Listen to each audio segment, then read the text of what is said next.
Excellence Madame la directrice de FP 2020, Excellence Madame la directrice du Bureau de la population et de la santé de la reproduction de l'USAID, Monsieur le directeur de la santé familiale au ministère de la Santé en République du Cameroun, Monsieur le secrétaire général au ministère de la Santé en République du Togo, distingués invités, Mesdames, Messieurs, chers partenaires et collègues qui nous suivez des quatre coins du monde, tout protocole observé, bonjour.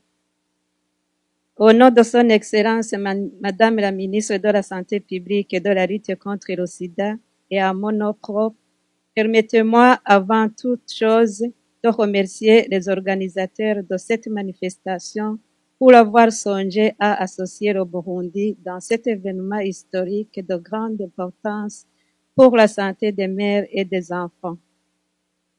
Nos remerciements s'adressent également au gouvernement et au peuple américain pour l'accueil chaleureux dont nous avons bénéficié dans ce beau pays, mais aussi pour toutes les facilités qui nous ont été accordées pour l'obtention de nos visas.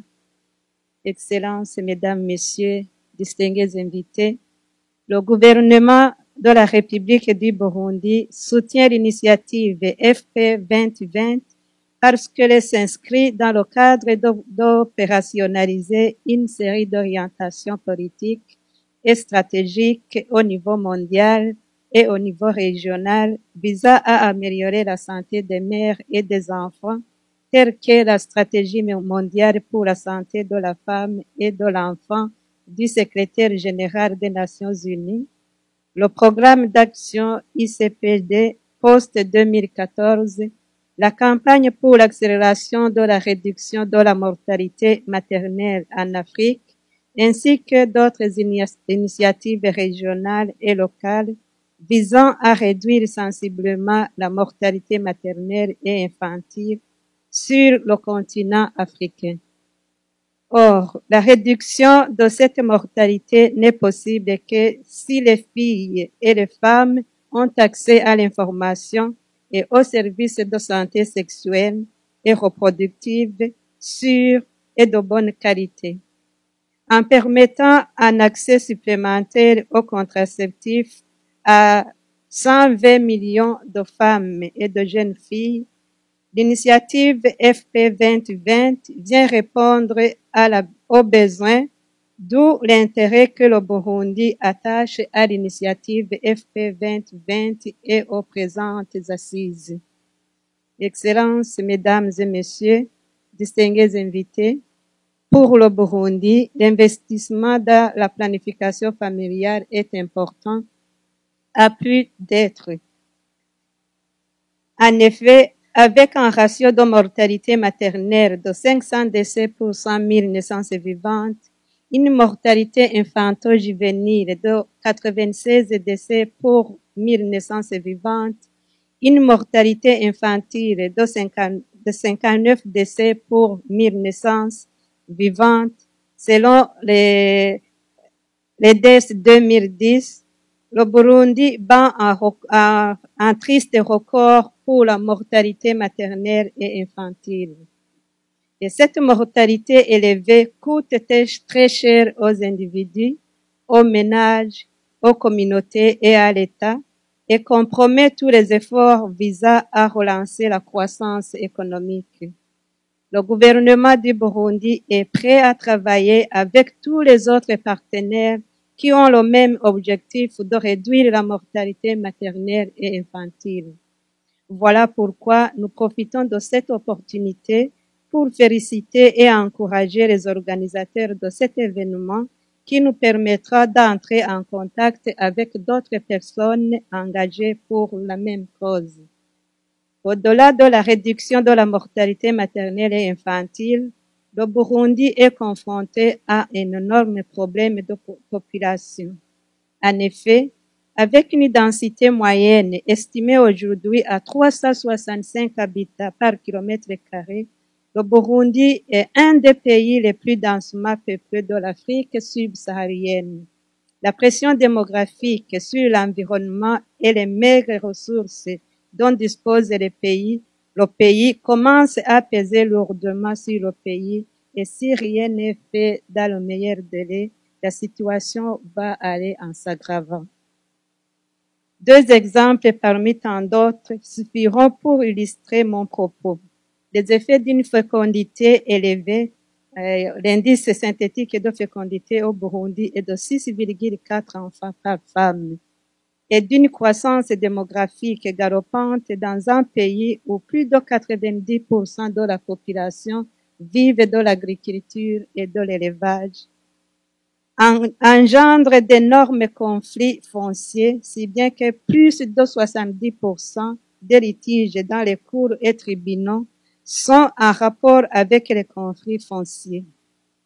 De même, le Burundi compte un des taux de malnutrition chronique les plus élevés avec 58% des enfants de moins de 5 ans souffrant de malnutrition chronique, les plus malnutrition chronique selon l'EDES 2010. Voilà pourquoi le gouvernement du Burundi, soucieux de réduire la mortalité maternelle et infantile et d'améliorer le bien-être de la population burundaise, s'est joint aux autres partenaires pour adhérer à l'initiative FP 2020. Les buts de l'engagement du Burundi sont libellés comme suit. Repositionner la planification familiale avec un objectif général de promouvoir un développement durable et de mettre en adéquation la croissance de la population et la disponibilité des ressources pour la survie au Burundi. Arriver à une prévalence contraceptive de 40% d'ici 2015, ce qui représente une augmentation de 18 points depuis 2010, et arriver à une prévalence contraceptive de 50% d'ici 2020. Investir dans l'éducation sexuelle complète pour les jeunes, aussi bien au niveau des écoles primaires que secondaires.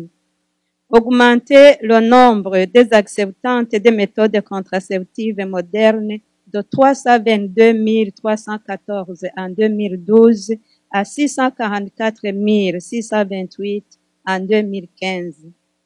Assurer un accès équitable à toutes les femmes aux méthodes contraceptives de leur choix et de bonne qualité. Ces buts ont été traduits dans les engagements ci-dessus. Examiner les possibilités de regrouper les objectifs relatifs à la population, à la santé et à l'environnement dans une approche unique dans le but d'améliorer la planification familiale. Mettre en place des mécanismes de coordination efficaces afin d'améliorer l'engagement financier et actif des donateurs ainsi qu'une allocation optimale de fonds. Un office national de population sera créé afin de coordonner toutes les activités à la planification familiale, à la population et au développement. Améliorer le cadre réglementaire afin d'obtenir de meilleurs partenaires publics et privés et ainsi accroître le nombre de centres offrant des services de planification familiale. Augmenter les allocations de lignes budgétaires relatives à la santé de la reproduction et à la planification familiale et augmenter le financement de la planification familiale par les donateurs et le secteur privé.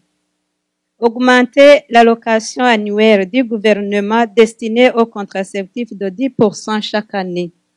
Améliorer la qualité de services et de planification familiale en format de prestataires de soins du secteur public et par la mise en place des postes secondaires de soins offrant des services de planification familiale et de santé de la reproduction dans les zones inaccessibles géographiquement ainsi que dans les zones d'attraction des centres de santé confectionnels qui n'offrent pas les méthodes contraceptives modernes. Intégrer les services avec d'autres programmes comme l'immunisation et le VIH.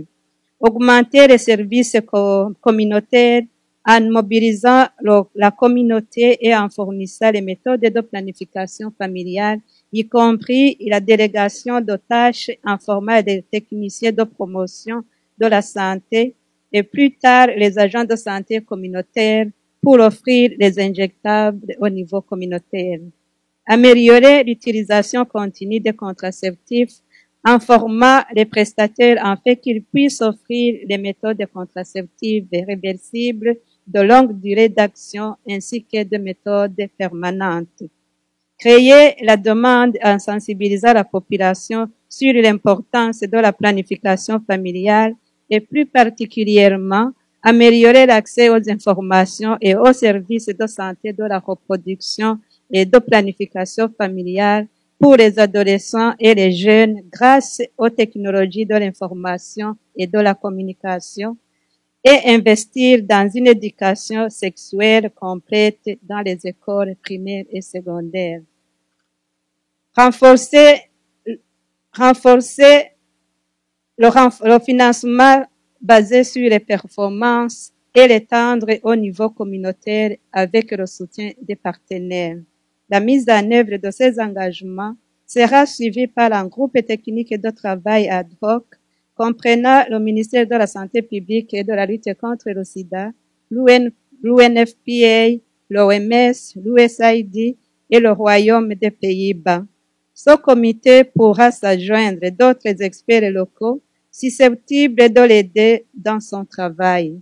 Et ce comité aura pour rôle de mobiliser les ressources nécessaires pour atteindre nos engagements, de suivre l'exécution des budgets, de rapporter sur l'état d'avancement des activités et d'orienter les acteurs concernés dans la mise en œuvre de l'intervention.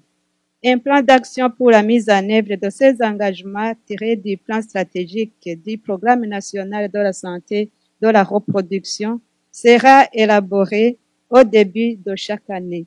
Et pour l'année 2015, le plan a été élaboré et s'élève à 4 590 580 $ américains, dont 1 506 665 $ pour lesquels nous avons déjà reçu des engagements fermes de nos partenaires locaux.